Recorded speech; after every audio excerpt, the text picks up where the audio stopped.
Demonte Colony part 2க்கான official trailer இப்போ release பண்ணியிருக்காங்க. ட்ரைலர் பார்க்கறதுக்கு பயங்கரமாக இருக்குது. ஸோ இந்த படம் பார்த்திங்க அப்படின்னா ஃபஸ்ட்டு பார்ட்டோடையே கனெக்ட் ஆகுதுன்னு சொல்லலாம். ஃபஸ்ட்டு பார்ட்டில் வந்து அருள்நிதி செத்துருவார். இருந்தாலுமே இதில் வந்திருக்காரு. பட் இதில் எந்த கான்செப்ட் கொண்டு வந்திருக்காங்கன்னு தெரியல. ஆனால் ஃபஸ்ட்டு பார்ட்டில் இருந்த நிறைய சிம்டம்ஸ் பார்த்திங்க அப்படின்னா நிறைய சீன்ஸ் வந்து இதுலேயுமே காட்டியிருக்காங்க. ஸோ பிரியா பவானி சங்கராக இருக்கட்டும், எல்லாருமே அவங்களோட ஆக்டிங்கை வந்து இந்த ட்ரைலரில் பார்க்குறப்பே பயங்கரமாக இருக்குது.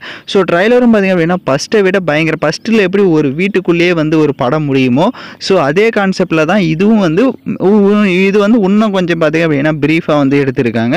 ஸோ இன்னும் வேறு லெவலில் வந்து ஸ்க்ரீன் பிளேவாக இருக்கட்டும், அந்த மியூசிக் சாம்சியஸ் வந்து பின்னிட்டாரு, மிரட்டிட்டாருன்னு சொல்லணும். ஸோ அவர் ஆர்ஆர் மூவிக்குனாலே பயங்கரமாக பண்ணிடுவார். ஸோ இதுலேயும் அந்த மியூசிக் வந்து பயங்கரமான ஒரு பாஸ்ட்டாக இருக்குது இதுக்கு. ஸோ வேறு லெவலில் இருக்குங்க ட்ரைலர் பார்க்குறதுக்கு, பயங்கர த்ரில்லிங்காகவும் இருக்குது. ஸோ படம் எப்போ ரிலீஸ் ஆகுதுன்னு நம்ம வெயிட் பண்ணி பார்ப்போம். நீங்கள் ட்ரைலர் பார்த்துட்டிங்களான்னு மறக்காமல் கமெண்ட் பண்ணுங்கள். பார்க்காதவங்க பார்த்துட்டு எப்படி இருந்ததுன்றதை கமெண்ட் பண்ணுங்கள்.